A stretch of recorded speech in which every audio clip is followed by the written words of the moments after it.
Yeah, and having family close by me again was very attractive to me, and because I didn't really have any close family in New York. I had like a cousin, a distant cousin, and we hung out like maybe twice the whole time I was there.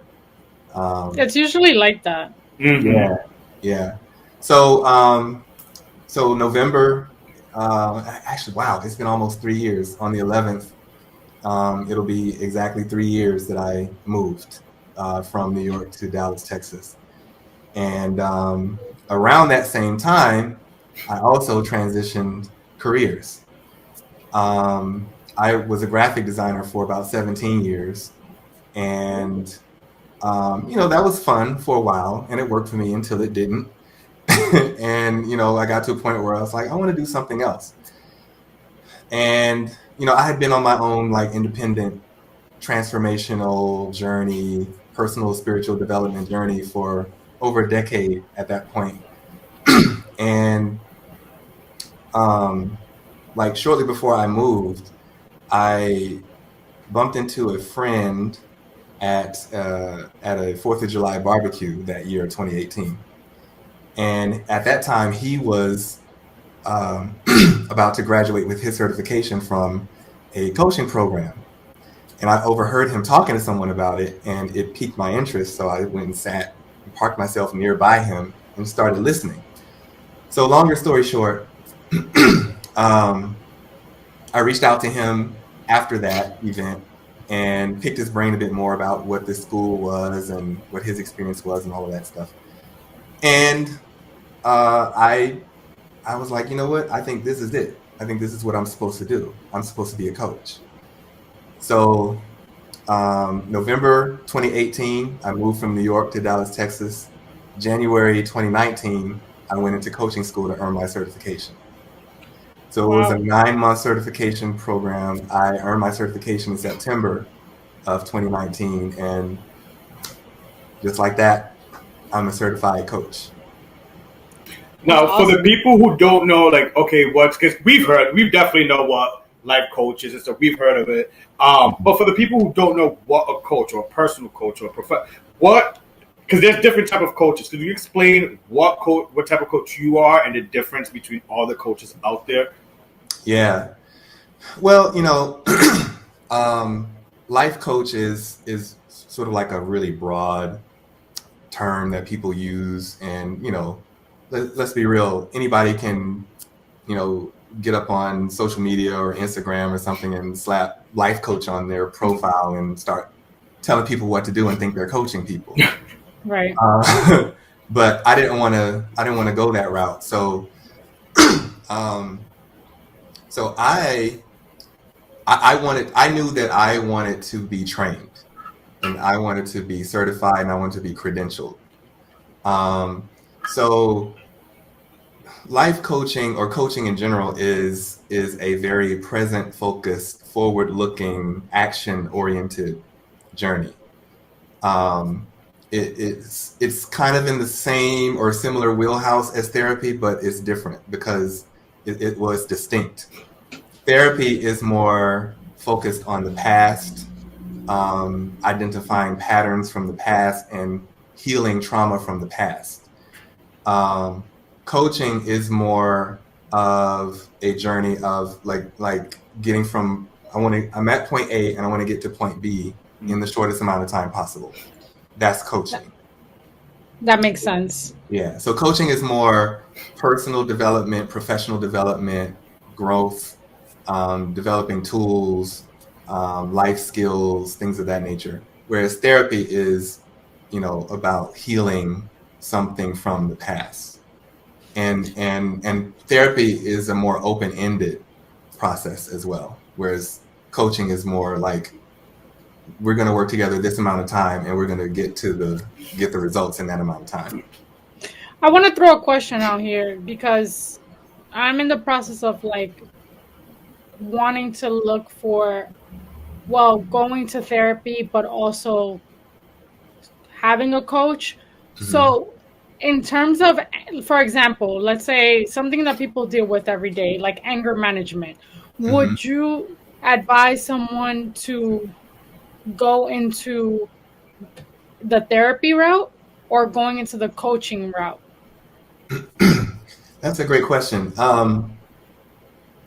I think you could go either way. It depends on the severity of the anger issues, because like if it's a situation where there's like a blockage or something from your past that that you're not able to get past, and that's what's keeping you from being able to learn skills and tools to manage your anger, then I would definitely say therapy is the better route. If it's a situation where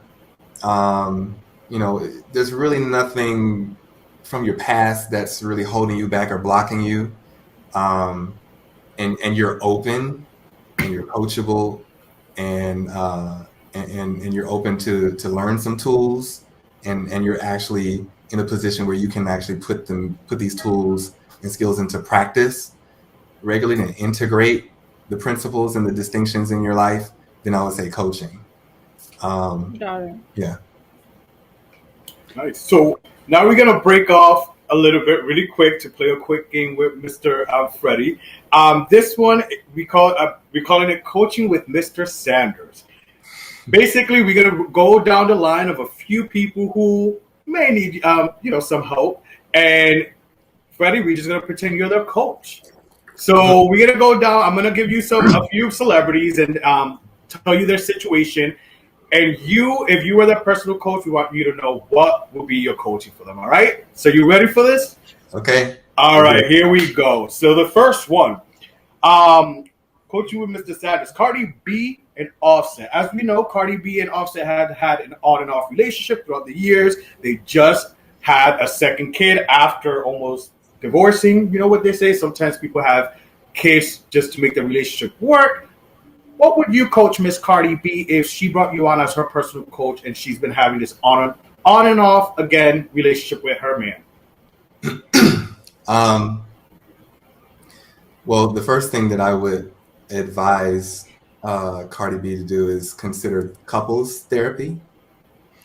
Now, couples therapy can be done in tandem with coaching, and it not be a conflict. So she can maybe learn some tools in coaching while also working on the actual relationship with a couples therapist.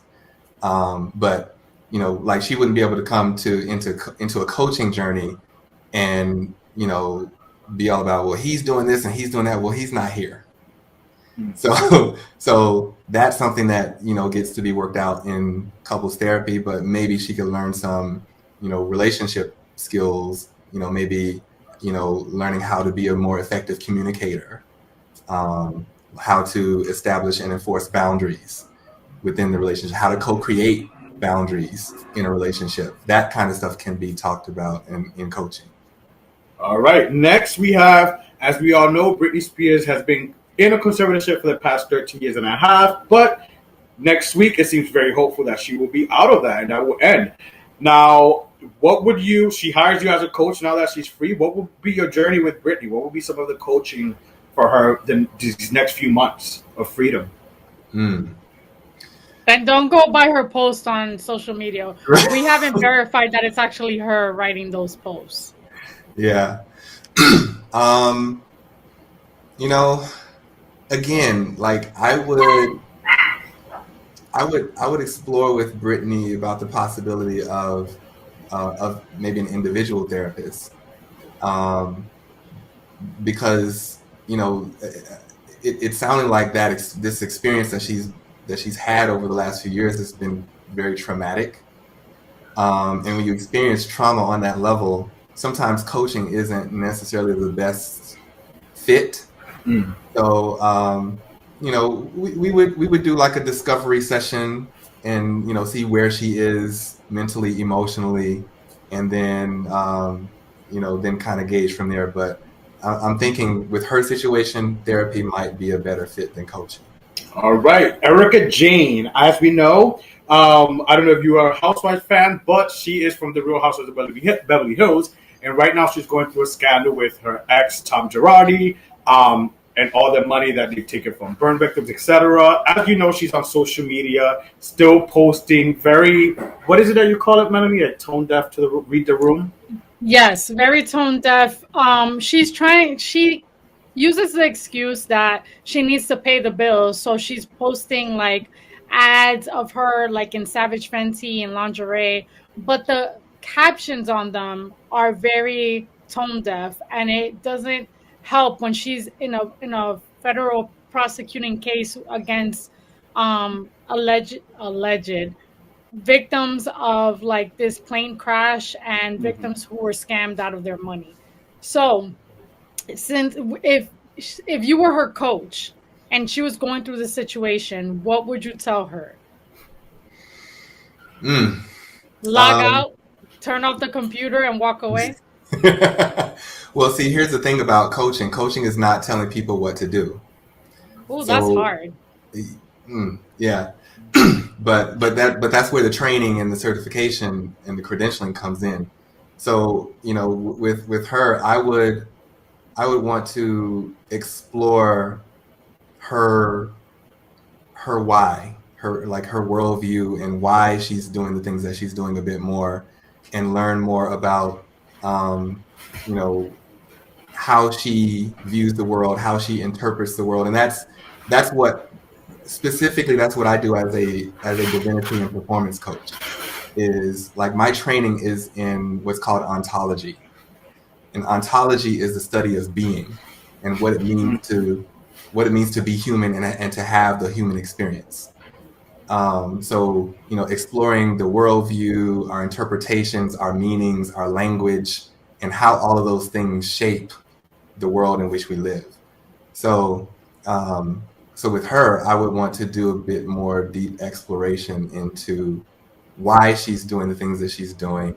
And then we can maybe begin working on some skills for how to maximize her performance.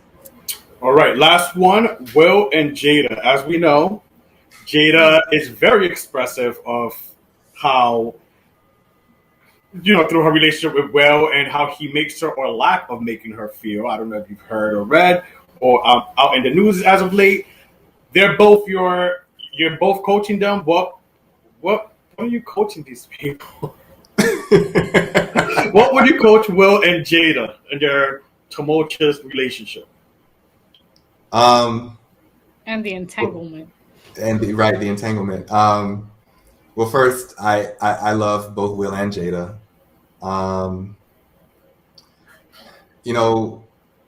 One of the things that, and it's funny that you mentioned them, because watching their the Red Table Talk they did a few years ago about their partnership was very inspiring for me, because it got me thinking more about what I call enlightened relationships.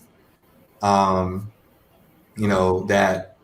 we get to that relationships are not monolithic.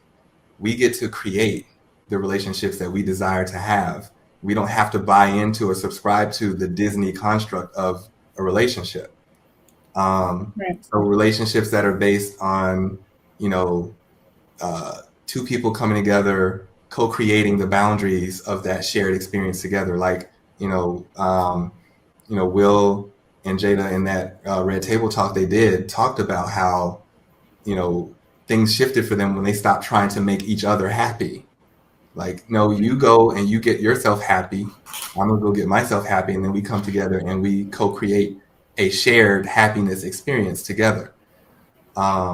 So I would want to coach them individually around what are the actual boundaries of that you've co-created in this relationship, in this marriage or this partnership, and just dig a bit more deeply into that with them. Nice. All right, so let's move on. That was good coaching with Mr. Sanders right there. Let's move on into you just mentioned that your divinity